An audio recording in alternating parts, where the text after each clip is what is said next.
S4,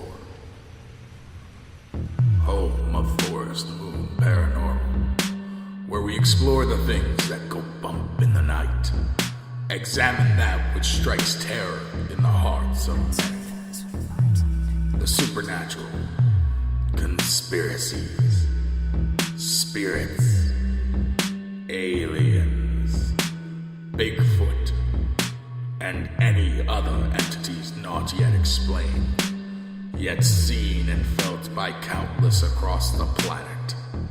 Sit down, grab a coffee, and enjoy the ride. Join us every Saturday at midnight Pacific Standard Time on the Fringe FM, and locally on KSVU 90.1. Welcome to S4.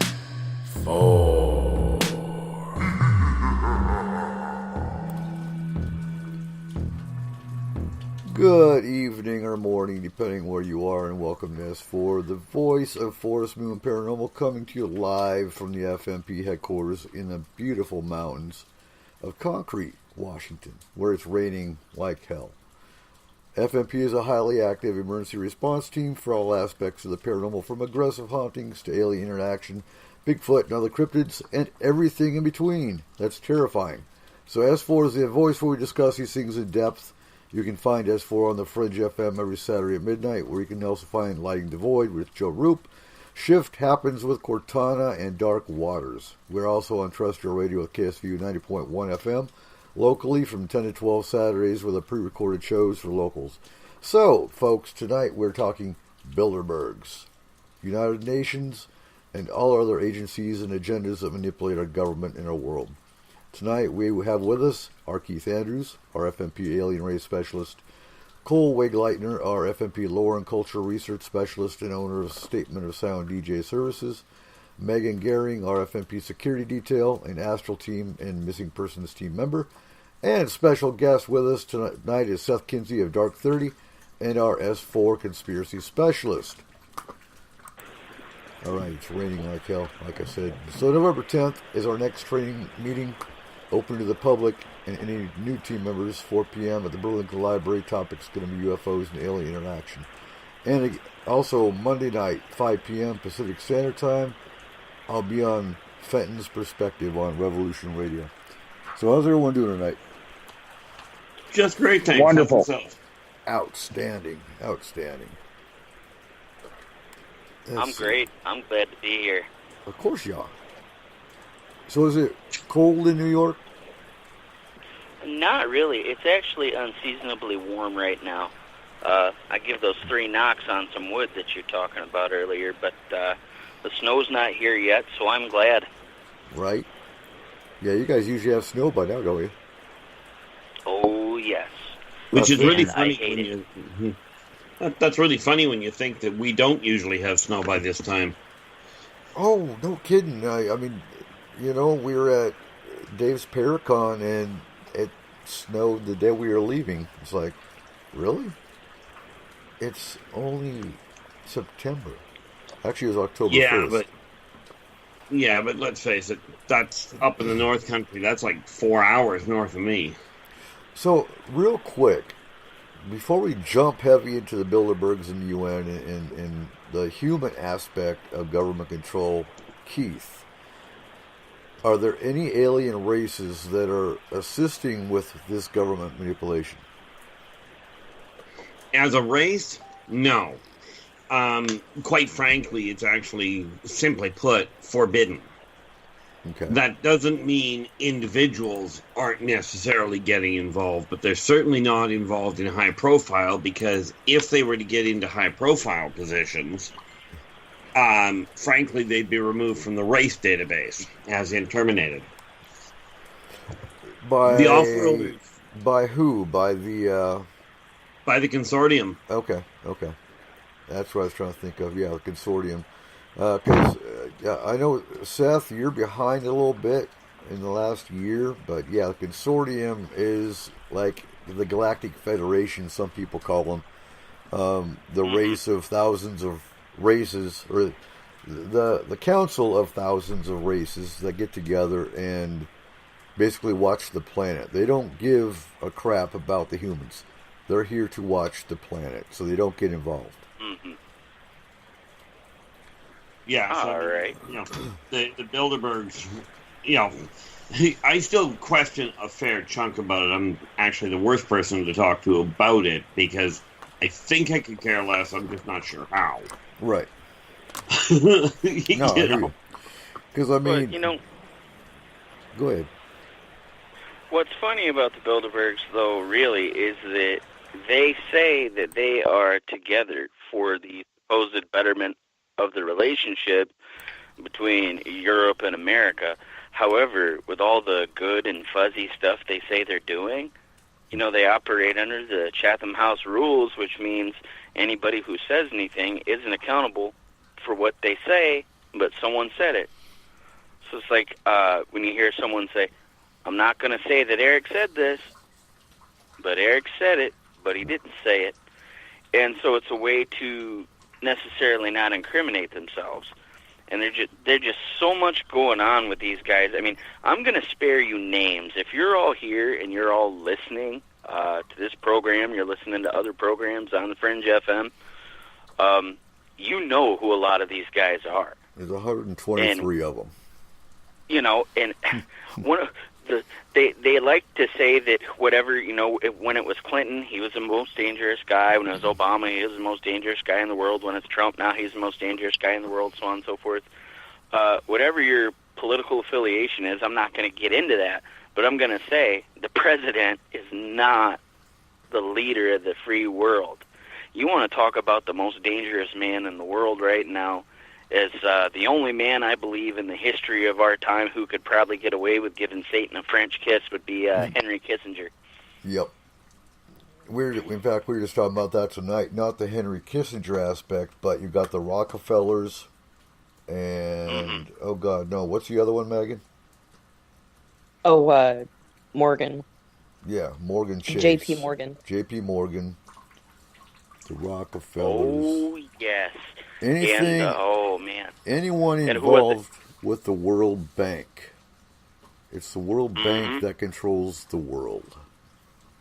They started it all.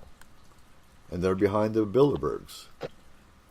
In fact, they're on my list of the Bilderbergs. What's that? They're on the Bilderberg list. Oh, yeah. And so isn't Goldman Sachs. Yep. And what's really interesting about that is, again, I'm going to go back to the whole idea that they say everything's supposedly warm and fuzzy. But why is it that one of the top Goldman Sachs heads recently said in the news something along the lines that it may be humane to try to cure cancer, but it isn't economically sustainable? Well, it goes, it goes right down to they don't want to be sustainable because it goes down to, what is it? They only want 5 billion on the planet. Georgia Guidestones. Yep. Yeah. Anything more than 5 billion, they use vaccinations, they use GMOs, and, well, sometimes bioterrorism. See, now this is the thing that the off-worlders figured out a long time ago. If you've got 10 billion people on a planet, and you only want 5, then you pound an area flat and you knock out 5 billion, you're down to 5 billion, problem solved, and the afternoon can go on. Right? You know? Well, it's so much deeper in every single direction. I mean, the time that we're allotted to be on air, this is something that we could keep building on. It's like Yeah. another thing, how they have the 23andMe and the Ancestry DNA. And now they're doing this thing where they do the DNA profile and they can tell you what medicines will actually work better for you because of your DNA. And then they have these biometric profiles. Maybe I'm using the wrong word, but they have all this legal mumbo-jumbo that says just because you give your DNA up doesn't mean you own it. And then you see these experiments, okay, where they're trying to fight cancer in rats and mice, or they're growing human organs on their backs and, growing human organs inside pigs and whatnot. Whose DNA are they using? Well, here's the other thing. I mean, that is one very important question, but here's the other thing. And this is where they got it really badly backwards. Let's cure cancer in mice. Now, that works.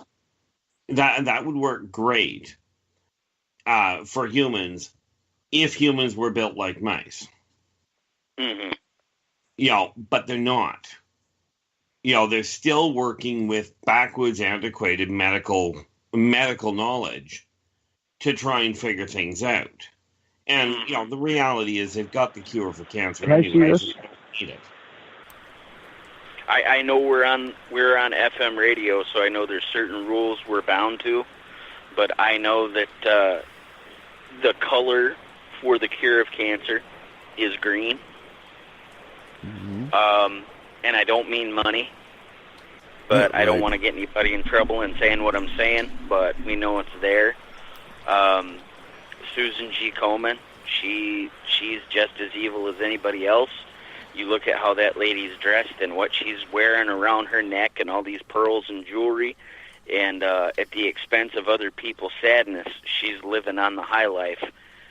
And, people are making their rounds. We're fighting this with the legalization of cannabis. But, these things these little freedoms that we have or we think we have, these illusions of freedoms. I mean, you go in a restaurant and Coke and Pepsi can't be served in a lot of the same places. And so it's the illusion of freedom.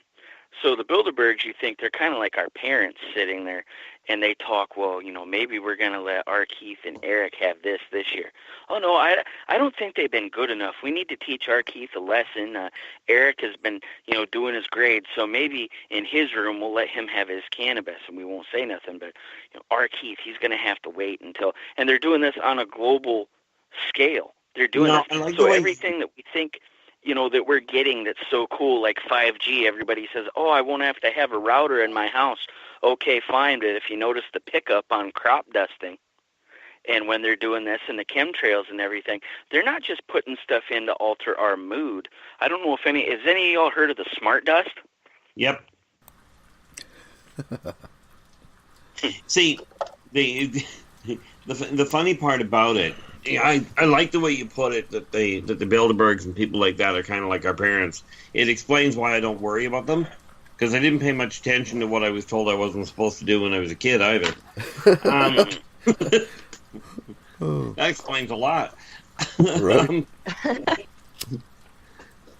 But no, the thing is, with things like the smart dust or any of the crop dusting, what people aren't aware of is that there is a counteragent also being fired into the air. Now, are the off-worlds doing that? In a lot of cases, they quite frankly have when I say they have a hand in it, they explain they have been known to help with the counteragents for some of the garbage because of the subquantum ramifications of the crop dusting in the first place, and what that garbage can do to the planet itself. Okay. Mm-hmm. And that makes sense. Because again, they're not here so much for the human aspect, but if it's going to damage resources on the Earth, they will step in. Oh yeah, which is why they stepped in when everything went to a one step shy of a nuclear war, and they went in and went, okay, you can fire your missiles, but they're not going to be the active nuclear warheads. And then people keep talking about, let's use your nuclear warheads to kill aliens. It's like, really? They already showed you they're ineffective. Well, that's the space army. That's the Space Force. That's literally taking a knife to a gunfight. I mean, come on.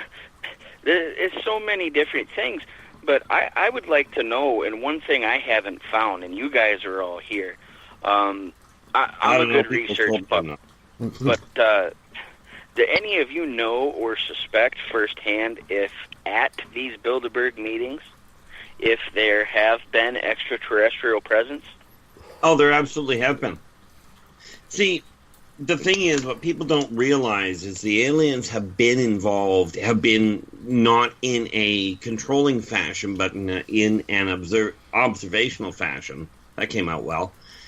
At virtually all of the major superpowers and even a lot of the minor governmental agencies.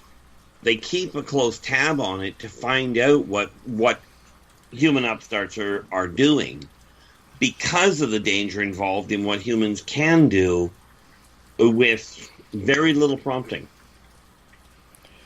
Well, there's two lists. The list that you see that is released on the internet, but what's curious are the people that are, if you want to call them people, but the people that are at the Bilder meetings that don't make the list. So if you go on YouTube and you do a search for Bilderberg meetings, you will find, and I don't like the guy, but Alex Jones is a very big advocate of, exposing Bilderbergs, and they actually go videotape and point out who's not on the list that is present that you actually see on the video. Those are the ones you need to be writing down, because the Bilderbergs are only going to show you what they know now that they've exposed themselves. Who's going to be on the list that's going to make it to the public, and then who's going to be there that's, well, not supposed to be known. Now, the thing, and you make a pretty good point about who's not supposed to be known and stuff like that. But, we're talking conspiracy, we're talking cover-up, the whole gambit of things. So I'm just going to ask you guys right now.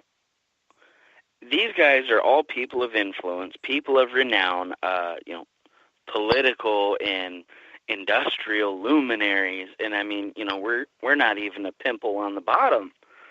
So why can't these guys just, humorous? Why can't they say, why do they stay secretive when, we can't get in there?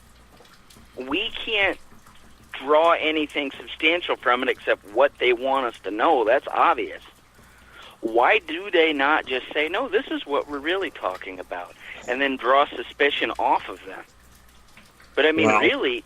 that's what I want to get at. They actually do, to an extent. They show you what they're supposedly talking about, and that's to draw the interest off what they're really talking about. Now, what they're really talking about, they can't tell you that they're going to kill off a couple billion people. They can't tell you that they want to feed you poison and put fluoride in your water because it actually causes illness. They're not going to tell you that kind of stuff. They're doing wars against humanity on a global scale all the time, and they're not going to tell you that because, well, then they'd be held on war crimes. Well, this is the one thing. I mean, don't get me wrong. I'm a firm believer that you follow the law, but this whole idea of a war crime, as far as I can tell, if you're at war and you're doing what you're supposed to, if you don't do it, that would be the crime. I see what you mean. It's like, okay, well, we're at war, but instead of breaking your arm, I'm just going to dislocate it because, war crimes. Yeah, this is one of the jokes that keeps going with the off-worlders is, mankind claims to be so good at killing each other. And you listen to all the talk about it, and they're sitting there going, but if you guys are so good at it, why do you still have a population rise? Hey, Eric. Yeah. Just a thought for some of our listeners that might not be as familiar with this type of stuff as a lot of us are. Tonight I searched Bilderberg on Google, and the first 5 search terms that came up were the hotel itself. Okay, so could we get an explanation? The history of the what Bilderberg, the actual right, and the Bilderberg Hotel. The Bilderberg Hotel is actually, I believe, in the Netherlands, and that's their first meeting place. Now they change up the meeting place every year. It goes to the States, it goes to Italy, it goes to Germany, it goes all over. What their intention was to make a global government. And they started doing that with the European Treaty. I'm trying to... You want me to clarify that for you? Yeah, go ahead. A little bit? Okay, so it was established in 1954. It was an annual conference. It was started by Prince Bernhard of the Netherlands to foster dialogue between Europe and North America. Because they were after the war, with America and Canada profiting so well after the war, and us leading into the 50s with new technology and everything we were creating, and Europe was honestly still just trying to recover. There was a lot of anti-American hate within Europe. So it was a way for them to foster different ways for the two continents to actually work together, is what their idea was. Mm-hmm. What it became is something totally different. Yeah, because a lot of people's attitudes in Europe at the time was that we left them high and dry and, didn't give them an opportunity for a reach around, so to speak, in political relationship-wise and as well as economical. It's something we've been famous for ever since we could be. But, they say Prince Bernhard had ties to the SS, which is interesting in and of itself, because you think anybody who's had any form of influence like that, there's been a lot of key players who were part of the SS and the Nazis, like in NASA and the development. So in a roundabout way, their minds and things were used, because the definition of being a leader isn't just someone who can stand up front and say something. It is you have the ability by hook or by crook to persuade someone into doing what you want to do. And if only for good, what could have come from them. But obviously we know how history went. But, now that hotel that you're speaking of, sometimes they, as a slap in the face to anybody trying to get an edge on what the Bilderbergs are going to be doing or discussing, they actually detain people and put them there just to show you. Well, let me jump in real quick too, because the UN was formed around the Bilderbergs as well. Yes. The UN was formed in April of 1945 via virtue of World War II. Now, Rockefeller actually donated the land for the UN headquarters in New York City. Something to think about, because Rockefeller's had his hand in the very beginning, the whole family. Oh, yeah. Which is why you'll find the Rockefellers on the Bilderberg list every year. 11 heart transplants and probably a couple million virgin sacrifices later, here we are. Yeah. So, second hour is when we're going to have Megan jump in talking about the UN and the Agenda 21 and Agenda 30. And that covers your vaccines, your GMOs, and a whole lot of other stuff. For now, we're going to talk Bilderbergers' history and how they affect global decisions. Because the Council of Foreign Relations was formed in 1921 because Congress was against the League of Nations. The League of Nations is what the Bilderbergs and the global elite wanted to form to try to get the world together. Which, when you think about it, is one of the fundamental issues of getting off this planet effectively. Is a global government run properly is the way that every single one of the starfaring races has pulled it off. The ironic part is a global government does not mean a dictatorship. So maybe the sincerest form of flattery is what you're saying. Maybe the Bilderbergs are, the participants are patterning themselves, from all these outside races and forces. So maybe something they're doing or have been doing since, the 1950s is maybe something that's been going on in the universe elsewhere and has had some level of success. I mean, our Keith, judging by your knowledge of all these other worldly things, I have to ask you, is there any one thing intergalactically that you see, that you look at that and you say, in a few hundred years I could see something like the Bilderbergs doing something like these Outworlders did? Absolutely. You see, every single one of the successfully starfaring races has a global government.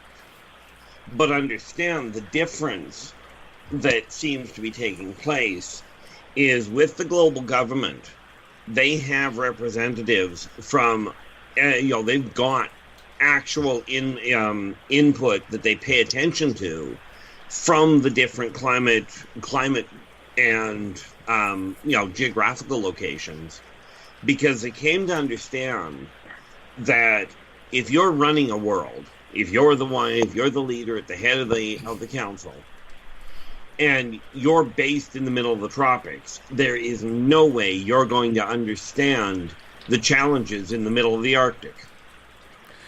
Craig said a question here real quick. Is it not the corruption of the masses that facilitates the major structures of society on Earth? I would say to a degree. Yeah. Yes and no. Yeah, it's fear that is causing the problem. And fear is amplified by ignorance, a.k.a. lack of communication. Mm-hmm. Well, and fear that's fed by our current administration as well. Well, absolutely, but, Not, it does extend beyond that. It really does extend beyond that. I mean, I'm not a fan, but if I have to play devil's advocate and go middle of the road, you have the media.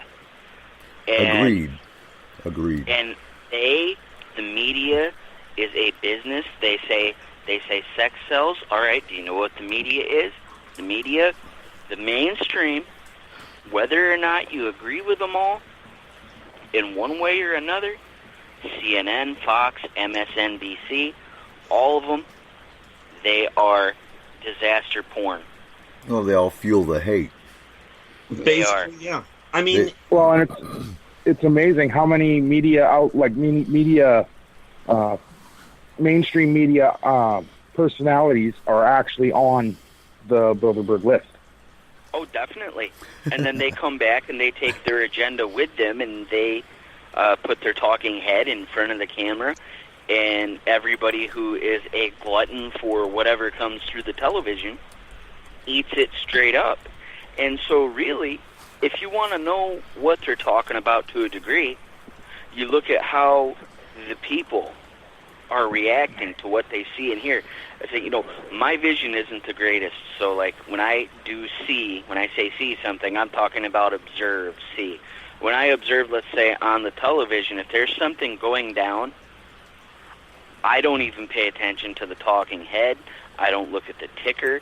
I don't look at the headline. I see what is going on camera. And, it's funny.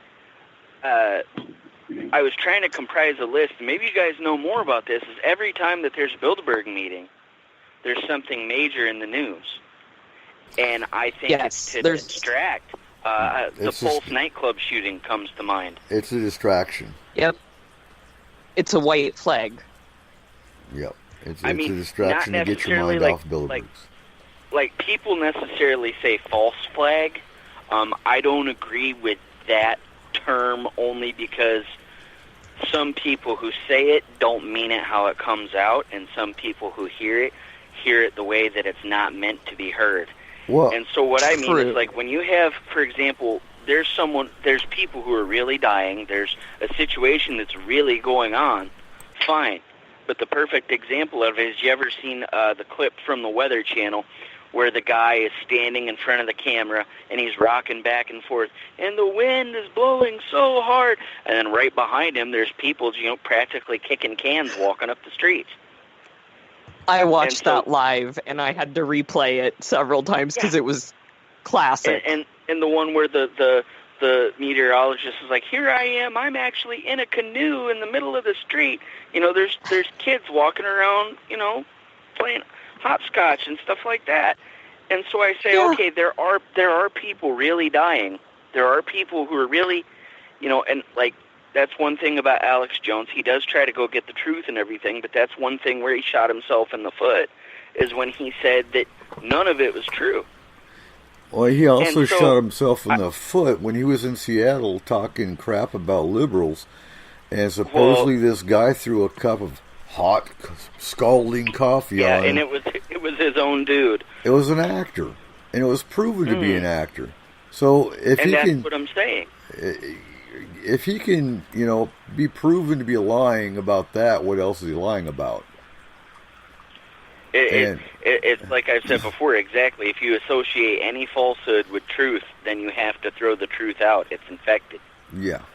So Craig the hardest thing right now, is the fact that in the last couple of years, you can't wake up in the morning without there being something in the world happening that is not good. No. I don't even watch news.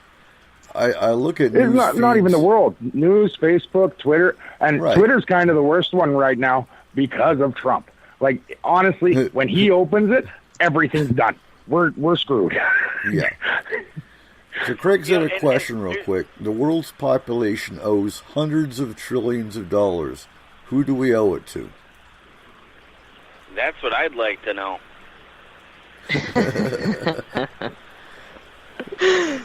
That's boy.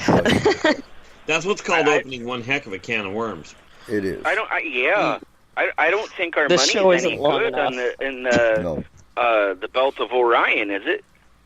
They don't even use what we call money. They do have a cash flow, but it's all digital. And the reason for that is pretty cut and dried. How do you move that much gold bullion off a planet? Tractor beam. Hey, there you go. Yep. For the transporter. You could send it through a frequency. That's a whole other story. But while we're talking here, and the thing, we're on the Fringe FM. And everybody think of what the Fringe means. Well, here's what I want everybody to do. Because we got to fight this, okay? And I know we're kind of getting off on a wild tangent here, but as much as they have their hold and their grasp on secrecy, we have the power to at least equalize it. We cannot stop them. They're going to say what they're going to say. I mean, really, what would any of us do if anybody who attended those meetings came out and they just, spilt that tea and said, this is it. This is what we're doing. We are putting stuff in your food. We are poisoning your water. We are making sure, because, now my generation is just confirmed that my kids' generation, that we will have a likelihood of outliving our children. And that's scary to think about. And, with that being said, what would we do if we wake up and, it's like, what do they do in The Handmaid's Tale, we are under his eye already. We just think that we're not. Because look at the influence it takes to, swing for the fences, to be an Art Bell, for example, or to be up there. It takes money. And so that's why, all of us are here. We are the ants. The grasshoppers are the Bilderbergs and, the Rothschilds, the loose-term Illuminati. They're the grasshoppers. And I think they are now realizing that the ants, us, know that we outnumber them. And so what I want everybody to do, and I'm not selling anything. I have to, because the Federal Trade Commission, I got to tell you right now, not selling anything. But if you have, like, the police scanner apps like Broadcastify and all that, for example, when you have a subscription to them, you can go through the archives. You can listen in. So let's say, okay, you're there in Washington and there's some, heaven forbid, like a school shooting or a bombing or whatever in Washington. And you hear that the talking heads are feeding you this narrative. They're saying, Coop, this is what I want you to eat. Eric says, hell no. I'm going to go through and I'm going to listen to the police scanner feed because it's archived there. And you go through and you listen to that feed. This has been done in some cases. You can pick this stuff out. And you can add it up. Because also, it's like you said, what's on the internet is what they want you to see. So imagine you get Forest Moon Paranormal's largest paranormal group in the United States. Am I not correct? Oh, I don't know about that. We're the most You're efficient. pretty close. You're pretty close. You're most efficient. We're All the right. best one. Then we need someone from every single state, and if we could, we need ambassadors.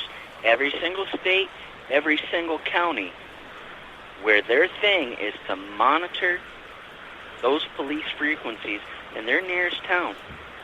And you pay attention.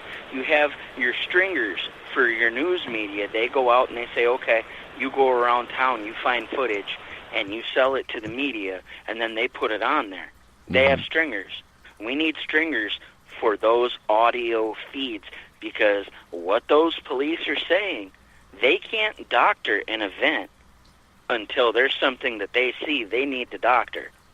And as deep as it goes, with all the, all right, there's a police brutality, everything like that, I got to say, honestly, here where I'm at, right here in central New York, there's none of that. I haven't heard a case where I say, those cops in Madison County are corrupted. Those cops in Oneida County, they're corrupted. I know that there's corruption, but I'm saying on the whole, I don't see any Eric Garner type cases around here.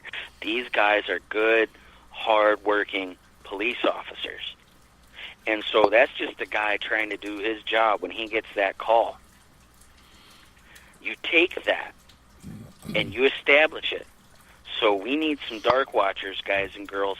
If you are tech savvy like that and you really want to help out Forest Moon Paranormal in that manner, let's build this and help the world. Because paranormal isn't just, Coop said it, ghosts, aliens, Bigfoot, clairvoyance, and theory of Atlantis and all that. Paranormal is just anything beyond normal. And we can say, hey, look, no, this is what it is.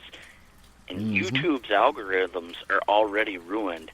And, okay, how long had, for example, Alex Jones been popping off? How many deep controversial things have you heard me sit there and talk about, Eric, and you're like, damn, I wonder why they're not knocking at his door right now ready to swat him. Well, and, they even kicked Alex Jones off of YouTube and off of that's Twitter. what I'm saying.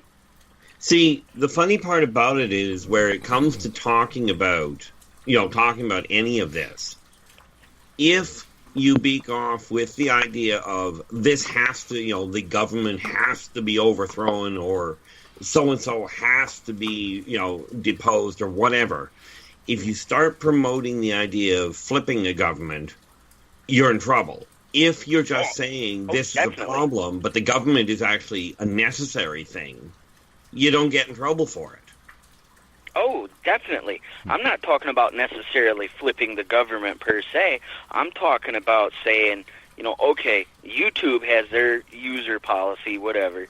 They can kick you off for whatever reason. I mean, even down to our laws as citizens.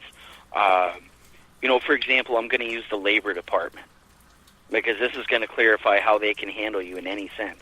Like here in New York, they cannot fire you because of your religion or marital status or familial status, whether or not you are LGBTQ, whether or not you're straight, celibate. But did you know that if you walked into work and you're here in New York State and, our Keith, you've been with us 20 years now, almost 20 years, and you're not quite going to make it to the retirement Rolex watch. And our Keith says, why? I've been here every day. I've never called in. I've even missed funerals to be here.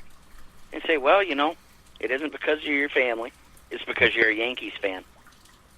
They can legally get rid of you for something like that. And our law is only written to outline certain things. Yeah. But the majority of everything is actually lawless. And the reason why it is lawless is because when the bigger guy at the top, who has more influence and more say than you, does something or doesn't do something, they can say, well, that's a gray area. We can only prosecute in black and white. Yeah. And that is one of the simplest ways of looking at it. And the whole catch to it is when people realize across the board that if you start literally paying attention, like if you start actually paying attention to what the other people are doing and how it works in your, in favor of you getting where you're aiming for, instead of looking at it from what they're doing, how does it detract from me, people will find they make a much quicker growth curve.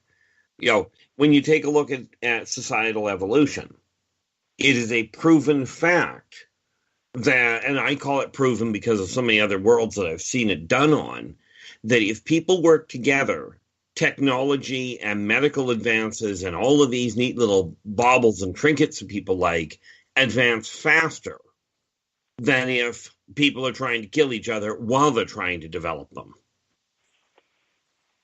Definitely. And it is because of, honestly, it's like, government, as much as I'm against certain things, like, the discrimination being able to be allowed and stuff like that, government itself is a necessary evil. Because I don't even consider it evil, but it is necessary. Well, everybody's got their difference of opinion, and I can respect that, but I know what you mean, and you know what I mean. Like, take a look at The Walking Dead. That's all I got to say. That's us without any form of government. Without any form of government. It's, who's got the ball bat with the nails in it, and who's got the crossbow. And I who's thought got The Walking nothing. Dead was just society, but that was just my thought. That's why they coined the term with the TV, the idiot box. Exactly, and that's why they call it programming. Yeah. It all comes down to control. Yes, very much. And the funny thing about control is this. The tighter you squeeze, the more slips through your fingers. Definitely. The one thing that I've discovered over the years is that when you start setting up laws, which are absolutely critical to have for a society to run, when you set up laws that do not apply to people equally, you will end up with a subculture where they make their own laws. And if that subculture does not make the laws that apply to everybody equally, it will again fracture. Okay. If you don't have laws, back in the day when they had the market, for example, everyone had their allotted amount of groceries. Everyone had their trade, but you had that one or two people that had to take 3 loaves of bread more than they needed instead of the 1 or 2 loaves of bread that were allotted. Mm-hmm. They had to make laws to control that so that everybody could eat. That's one example. You have to have laws. You have to have a government to enforce those laws. Otherwise, you have an anarchical government, an anarchy society. Yeah, and much as it's cute to think about, and a lot of people go, I don't want the government. People that don't want a government where society exists have never seen the side effect of anarchy, of true anarchy. Because that's go ahead. Yeah, go ahead. Well, true anarchy develops into a government. True anarchy is a transitory phase between governmental establishments. And I got a perfect example of that. I had a friend from Kenya, and his name was Hassan. And he told me about the part of Kenya he was from. I don't know if he wants me to tell his exact location, so I won't. But he had his freedom fighters there where they were, And at first, they were ragtag underdog. I guess the resistance, you would call them. And they fought, and things were better for a little while. Things, everybody's happy, singing songs, the streets are safe for a little while. But then he told me, he says, you know what these people are starting to do? They said, okay, well, we fought. So now that because we fought, we may not have liked things the way they were, but because we fought for it, we have say-so over you, and we're going to make things the way we want. And if we won against them, the government that was, do you really think you could win against us? That's why I think right now, as scary as it is, they talk about some kind of civil war.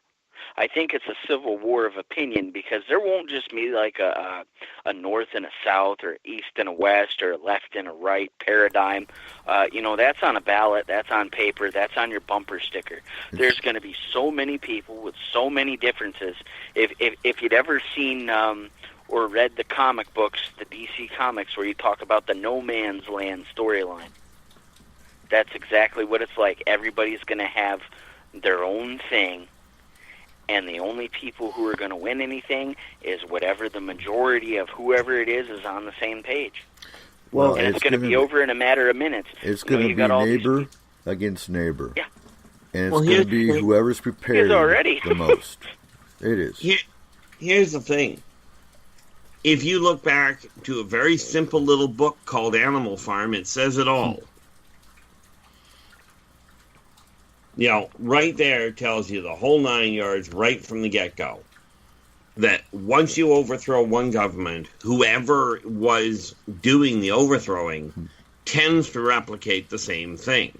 They may have different laws, they may have different, specifics, but the outcome is still the same. You end up with a government where somebody's in control.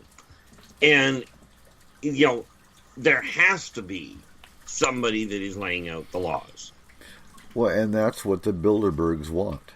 The Bilderbergs want everybody to be fighting.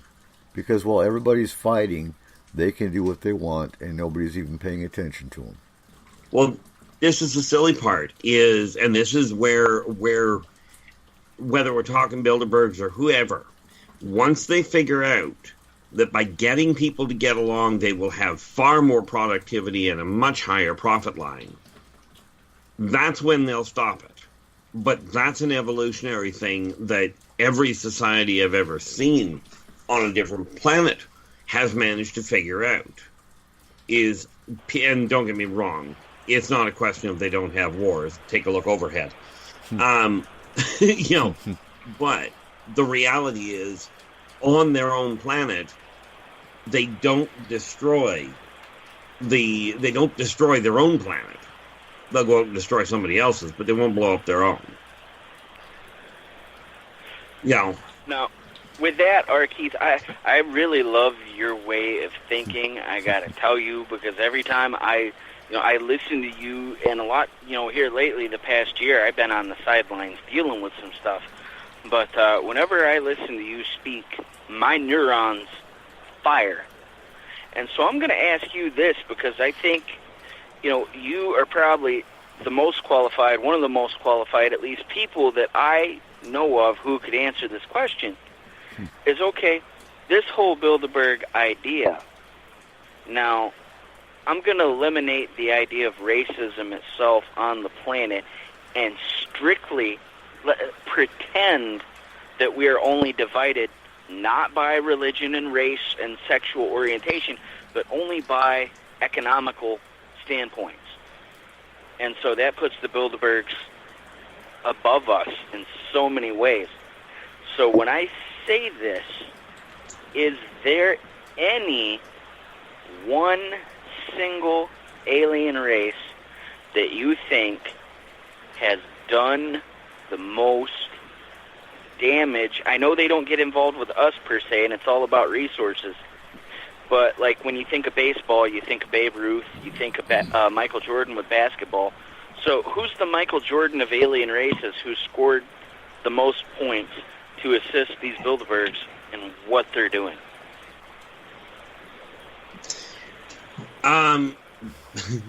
That's kind of an odd setup, but quite frankly, the Greys. Because the Greys are pure scientists. Yeah. Okay. And the science that they are looking at with the Bilderbergs is the xeno-socioeconomic superstructure that is running the global economy. You know, they're the ones that have, and it's not a question of them doing anything. It is a question of them being in contact and the Bilderbergs being wise enough to understand what they're talking about. And, you know, Tim's saying reptilians, but no, I would agree with the Greys, because the Greys are the most, you ask any normal person that doesn't know jack about aliens at all, what do they see on TV? They see the Greys. The Greys are the most common alien race that any abductee will think about. They don't think about the social races, the ones that come in and show pictures of cataclysmic events. Yeah. See, there's one thing we should clear up. And I find it fascinating every time I hear somebody do it. The reptilians are responsible. Well, that's kind of like looking at humans and calling humans simians. Because I can think of 7 reptilian races right off the top of my head, all of which have their own outlook on life, not all of which are genetically linked. But here's the thing. You know, before you and I started talking, about a year and a half ago? Yeah, about that. Most people don't understand the fact that there's 7 races of reptilian. You say reptilian, they think of one race. Absolutely. That's where the difference is. See, that's why when you take a look at even the human race comes in multiple colors. So do the Greys. Okay, I've seen 15, I think the last time I checked, there were about 15 different minute detailed differences in color and skeletal configuration, very much like there are in the human population, depending on where you grow up, what the conditions are around where you are. But if you look at the reptilians, the color of, I know at least one race, the color of the reptilian is the deciding factor of that class. Yeah, that is true, and I know why reptilians on the whole have gotten what I call a bad rap. It's because of the late 70s, early 80s, when that neat little show called V came out. Mm-hmm. And that makes sense. And again, do we think that was a form of disclosure of the government manipulating the media as far as the movie production and getting the humans against aliens?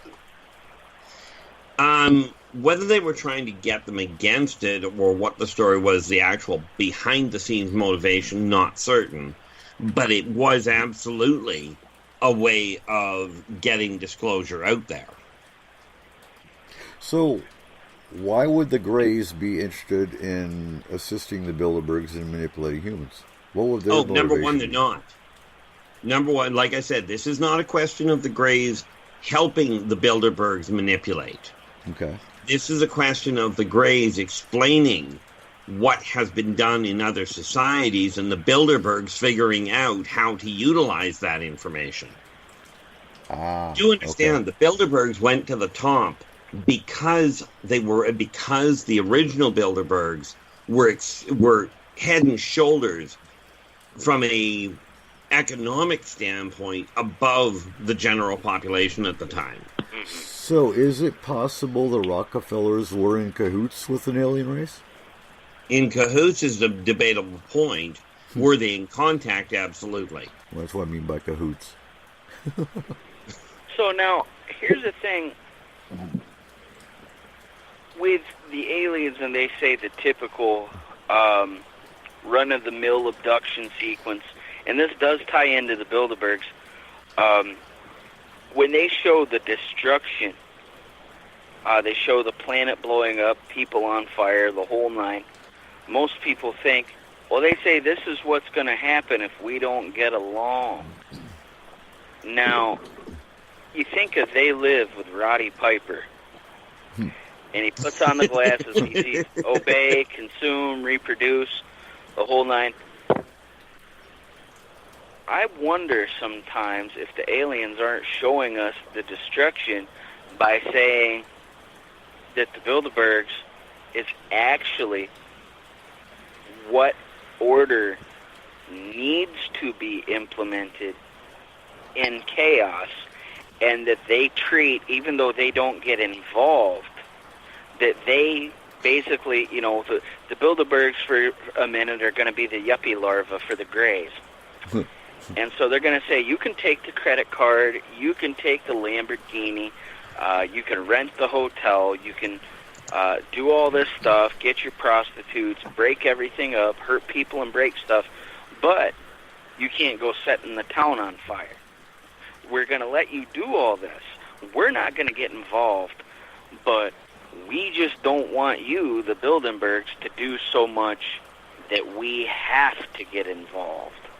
And with that being said, what kind of screw-up would it take that would lead the aliens who don't want to get involved to step in and say, all right, that's it.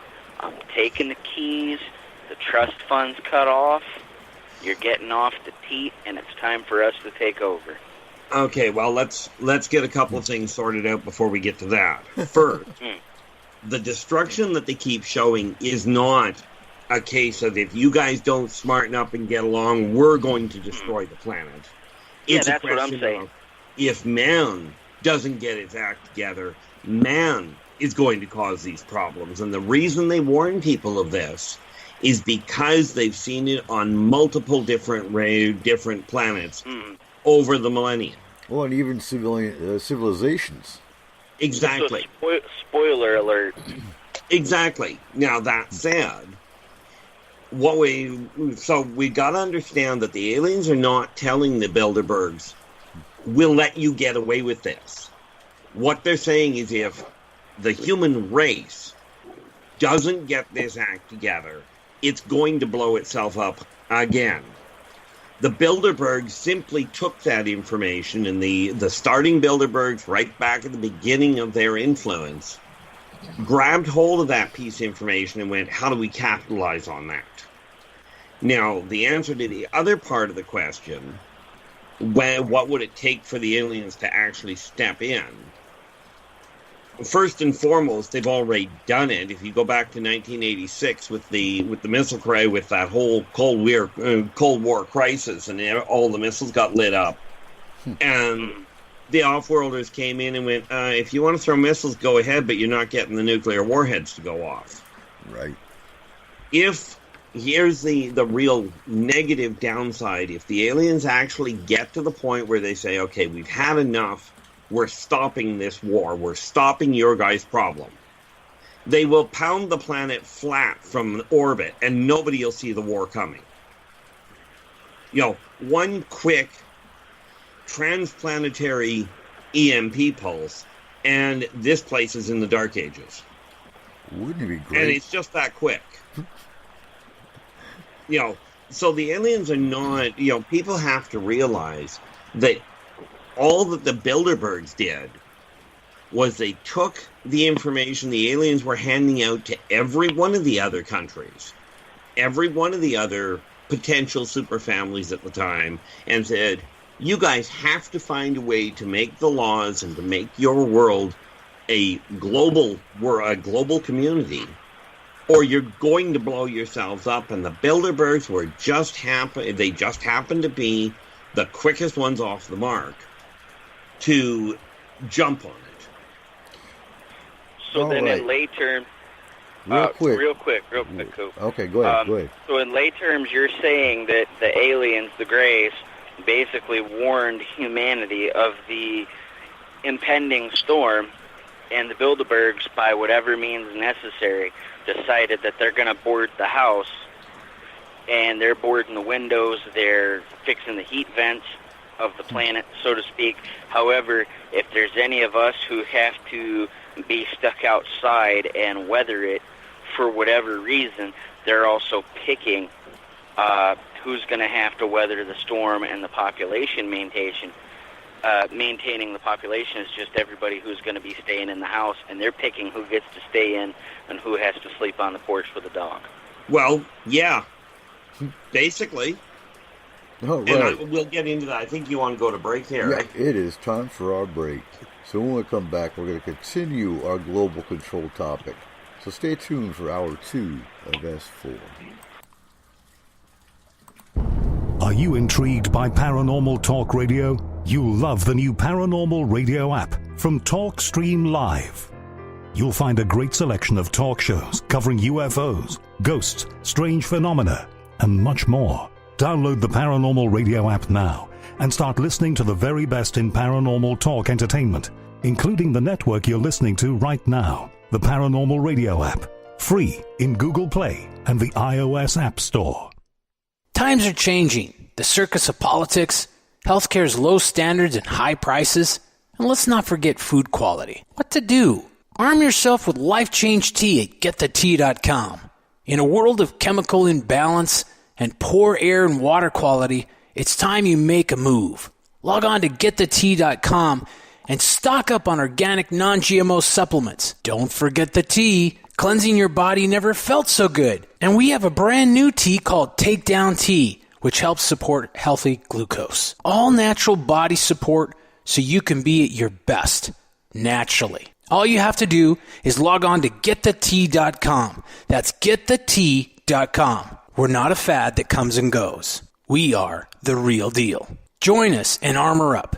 GetTheTea.com. That's GetTheTea.com. Changing America's health one tea bag at a time.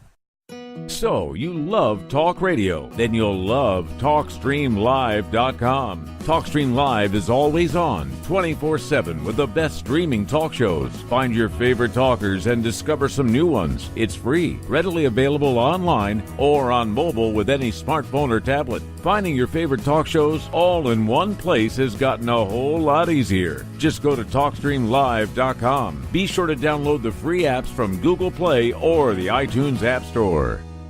Poor water quality is a major health issue, and it's only getting worse. Municipalities can't keep up, standards have dropped, and pollutants are increasing. Where does it all end? It ends by keeping the pollutants outside of your home with HydroCare's advanced systems available at Wave Home Solutions. No less than the best purification materials and processes have been developed by HydroCare to provide you with healthy, clean water for drinking, cooking, and showering. HydroCare far surpasses the competition in removing chlorine, odors, iron, lead, chemicals, limescale, and much more. Don't settle for less when it comes to your water. We'll take care of the toughest water problems for you, whether it's from a city or well source. Satisfaction guaranteed. For more information, call 888-997-WAVE. That's 888-997-WAVE. Or go to bestwater123.com. That's bestwater123.com. Wave Home Solutions for a healthy, comfortable home. Do you want to lose weight but have no idea where to begin? The Fast Start Diet, a 3-day weight loss plan, is the answer. 3 days of nutritionally balanced, calorie-restricted meals delivered right to your door. No shopping, no measuring, and no cooking. Everything is prepared for you and ready to eat at home or on the go. The Fast Start Diet has all the amazing benefits of intermittent fasting without starving. We've helped thousands of people who have struggled to reach their weight loss goals. Isn't it time we helped you? With the Fast Start Diet, you'll lose weight and feel great. Find us on Amazon or go to FastStartDiet.com and use promo code POWER to get $10 off your first box. As a special bonus, we will include our #1 rated Lipo3 appetite suppressant spray free with your order. Whatever your diet plans are, start with us at FastStartDiet.com and use promo code POWER. Okay, nurse, let's get this man to the ER stat. Right away, doctor. We see this every day. Heart attack or angina pain due to blocked and clogged arteries. Chelation can remove obstructions or blockages from arteries and help avoid painful and expensive surgery. Now there's Angioprim. It's a liquid oral chelation product that you take with juice. You start to feel the results fast. Angioprim increases blood flow all over the body, and that means more energy and strength to take on the day with less aches and pains. 60 years of research has gone into chelation, and Angioprim is the result. A safe and easy way to unblock your veins and arteries from buildup that slow circulation. Paging Dr. Jones. Please report to the emergency room right away. Log on now for a special radio offer from Angioprim. That's angioprim.com/radio. ANGIOPRIM. Angioprim.com/radio or call 877-882-7221. That's 877-882-7221. Balance of Nature's fruits and veggies in a capsule. It's a great product. And the one thing I like about it the most is that when you open the bottles, you can smell like the scent of the fruits and veggies. It's no genius thing to it. It's really just fruits and veggies, which everyone needs. And you guys kind of put it in a way where you can take it easy and you can get it, and it's natural, and that's what I like about it. You know, I like the product, and I've taken it, and it's definitely made me feel a lot better. You know, I am a healthy person to begin with, but it's definitely good prevention, and it's definitely gives me energy, and I feel like it's a natural thing. I like it. I really do. For a limited time, use discount code TALK to receive a 50% discount on your first preferred whole health system and have it shipped to you free. Call 1-800-246-8751 or go online to balanceofnature.com. Again, use discount code TALK. Welcome back to S4. So tonight we're talking global takeover or global control. Hope you're enjoying tonight's discussion. You can find the archives on our Spreaker site and on the S4 YouTube channel for all the shows you missed in the last 2 years. Anyway, back to the show. So, how's everyone doing? Y'all got your coffee now? Got your coffee? Oh, yeah. And your purple creams? Yeah. Got your purple creams? Oh, yeah. I bring what you would call a portable coffee pot. It's a cup that actually holds 4. It gets cold, though, with that. I've seen it. I've seen it. He is not in any way underestimating that. Well, Mom gave me a 30-cup urn that Dad used to use. When he passed away, it was sent to me. It only holds 7 cups. That's all? I have 12 cups. So, I want to shift gears here now. And I want to turn, because I know Megan's been biting at the bit, or biting her purple crins, to talk about the United Nations. So what do you got for us on Agenda 21 and Agenda 30? Oh, man. Okay, so there's a lot. And the rest of the show could not even begin to dig as deep as I would love to go. Just for fun, Agenda 21 is a 700-page document. And Agenda 30 is almost 400 pages. They are both published on the UN website. You can look them up under documents. It is public information. They are, I'm not going to say cryptic, but they are written. Exactly. You read the point, and then you really think what that point is going to make. And it all ties in with one world government and depopulation. And there's conflicting numbers. The original number was 1 billion. So the world population should be around 1 billion. And then Europe kind of said, we can handle 3 billion. Well, now we're around 5 billion with that depopulation number. So we're increasing that number because we're coming up with more options, such as solar energies, clean energies, and genetic modification on food. And also we're trying to sway the populace to a vegetarian diet. Therefore, that you eliminate livestock and the need for livestock, which takes up millions, if not billions, of acres worldwide. And now, you have more space for people. So basically, that is the overview. Agenda 21 speaks on global terms. Agenda 30 is pretty much narrowed down by regions. And I've been reading this for the last few years. What are the region breakdowns? Okay, so actually I was going to go with that. They have maps. They have maps, and they are actually called human buffer zones. Mm-hmm. So, kind of like livestock, but you can look up human buffer zones. You can Google it. They are technically called simulated reserve and corridor systems to protect biodiversity. So, and let me break in real quick, because folks, you can actually look this up as well. The UN has actually been buying up national forests. The Olympic National Forest, for example, is one of their UN heritage sites. And these are public knowledge. I mean, you can look these up. It's not conspiracy. It's fact.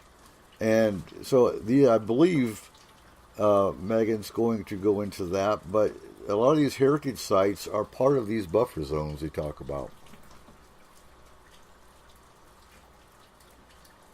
Exactly. The human buffer zones are to designate human space from national space, and by national it almost translates to global, because yes, the UN has been purchasing land on American soil. This is recent. It was actually one of the last things that President Obama did before he left office.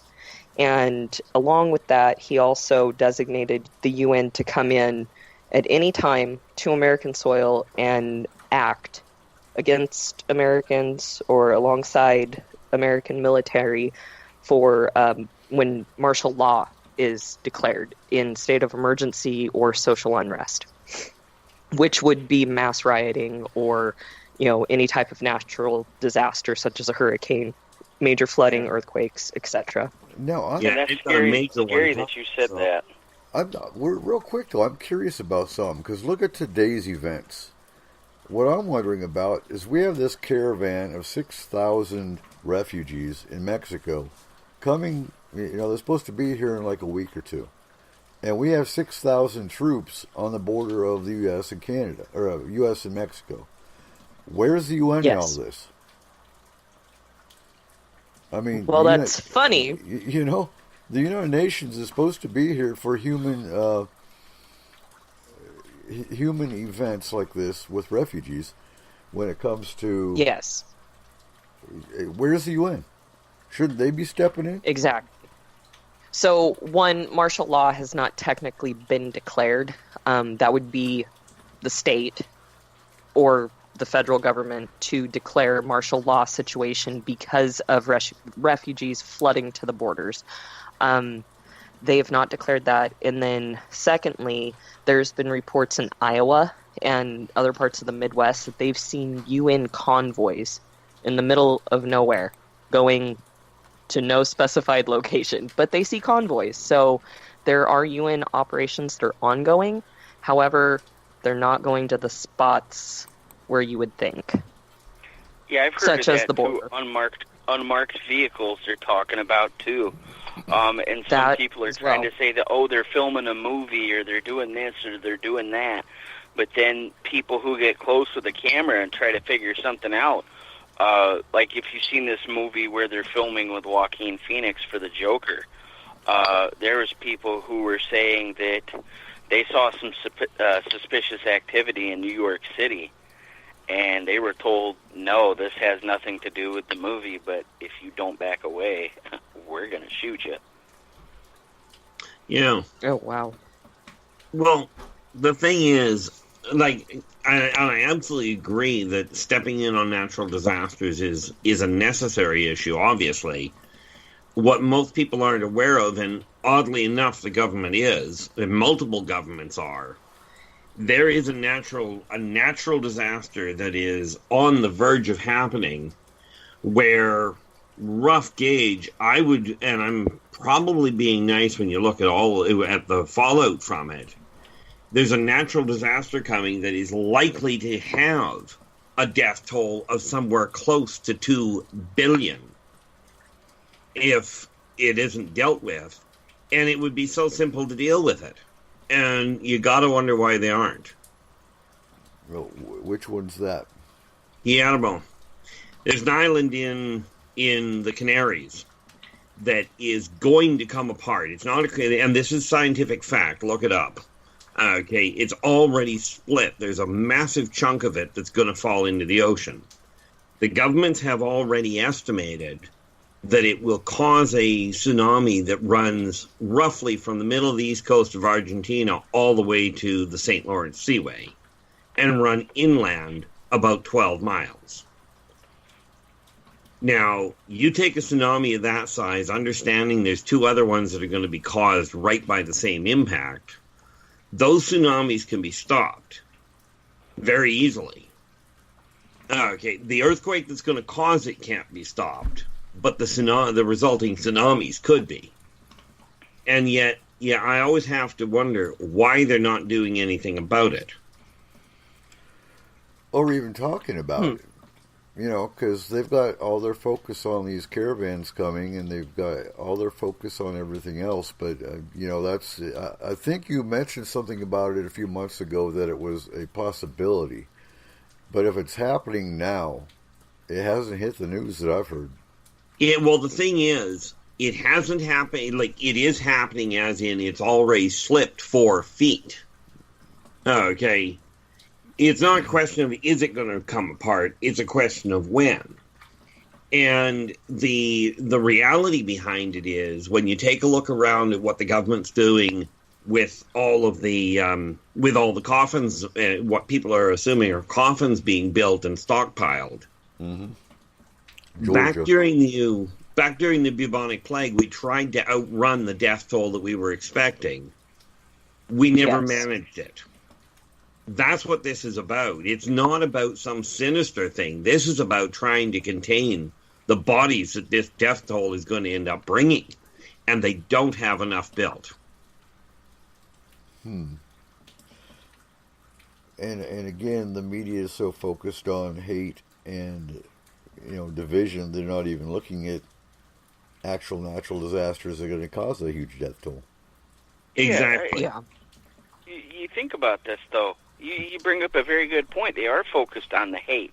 Really, look, when's the last time you heard of any major thing about ISIS or Al-Qaeda, other than the usual little skirmish going on? We don't need to hear about that anymore because all that type of divisiveness where we, created a dragon to slay, that's what these guys are famous for. Whether or not it's a health scare, whether or not it's an agricultural scare or a weather scare, the Bilderbergs are notorious. If you look, I sent you, Eric, some of the things on WikiLeaks where some of their meeting content has been put out there. And again, it's like you said, they only have out there what they want you to have out there. Mm-hmm. And that's why, and I'm just going to say this because I don't want to go too far off topic. I think when you have somebody to a certain degree who says, I was in there, I saw this, I got out alive, whatever, how do we know that they're just not telling you what they were told? But how's this caravan really any different than any other time people are trying to cross our borders? I mean, it's like the whole thing is they say immigration reform, immigration reform, immigration reform. Ooh, look, there's a caravan. I'm like, yeah, so there's other caravans. And I'm wondering if this whole caravan thing isn't a gain of function exercise. Well, the caravan is 6,000. I believe it's 6,000 people now. And are there terrorists amongst them? Probably. That's probably without a doubt there is. But there's already terrorists here. It's no different. It really ain't. Definitely. We got the MAGA bomber, the MAGA bomber who represents Al-Qaeda, and since they took him alive, he won't be able to get martyred and get his 72 cousins. And Ronald's mentioning everyone on the TV is a crisis actor. I agree to an extent, but I think false flags and crisis actors, I think it's overdone. Yes. For a time there, and I don't like bringing it up, but Sandy Hook, there were kids that died. That wasn't a false flag. I don't care what people say. There were families that lost their kids, and that's all I'm going to say about that. That wasn't a false flag. I think false flags, again, are overdone. It's overused. It is. And if people call everything a false flag, then what's real? No one can differentiate between real and a false flag anymore because they've used it too much. Then again, what do you define as real to begin with? But that brings up a very interesting thing when you discuss that. It's like, okay, Art Keith was talking about the natural disaster, and I'm wondering now, because they say the winter here is going to be warmer than normal, but they say, okay, well, this is New York State. I don't know what to expect. But here's a question for all of you guys regarding all of this. When they have these discussions, we only know so much, or we assume to know so much about what they say. What are the determining factors on whether or not they pick, whether or not it's going to be they have HARP in place for whether or not they're going to do something weather. They're firing CERN off every so often. And then there's always this disease every year that's got, an exotic, sexy name to it, like the Zika virus, this or that or whatever. And, this summer, it's Zika. And what do they use to determine? Like a commercial. Which one?